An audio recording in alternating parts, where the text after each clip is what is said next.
April of 2009, I was able to open my own marketing company. It was incredibly successful, just met some of the right people at the right time. I was able to sign some incredible clients, everything from small golf courses and spas to some major league sports teams. I was able to have 3 offices. Some of my connections in Virginia Beach actually led me to a contract with the Philadelphia 76ers, which led me to a 2-game contract with the New York Yankees, and I signed the Washington Nationals and the Wizards. So to say the very least, I was at the top of my game. I felt really successful. I didn't need God. I was doing just fine without Him.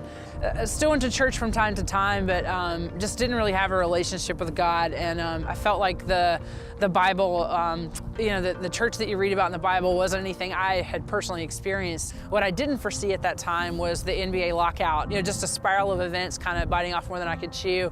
Unfortunately, I had to shut down all 3 offices. It wasn't really until that moment that I felt that there was something missing, and it was so much bigger than career and so much bigger than all these other things that I'd really tried to fill.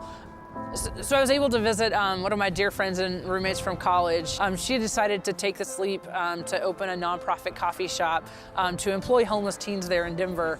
I saw her in this very vulnerable state where she was fundraising to do this, and I was so moved by it because I'd never seen anyone ever, but specifically someone my age, that I felt was living for Christ and was living the gospel that you read about in the Bible.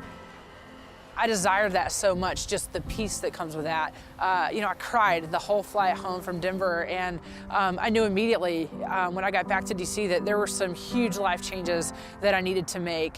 Every conversation I had, I think for the next month, was just, what can we do? We're in our mid-20s, we're friends, we go to coffee shops together, we go to movies, we go out to dinner, we spend crazy amounts of money on ourselves. Like, what can we do to give back and really show that we love the Lord and we desire this relationship with Him? And it was through those conversations that I realized that I wasn't alone in that, and that other people were seeking this idea of church and this idea of God and what relationship means and how that really translates. And just kind of tossing around ideas, we came up with the idea to do homeless ministry here in DC. And we show up with a cooler of sandwiches, and we're like, we're gonna feed the homeless people tonight here in Chinatown. And we weren't sure what it was gonna look like and if people wanted to be part of it or any of that stuff. There were just 4 of us that showed up that night.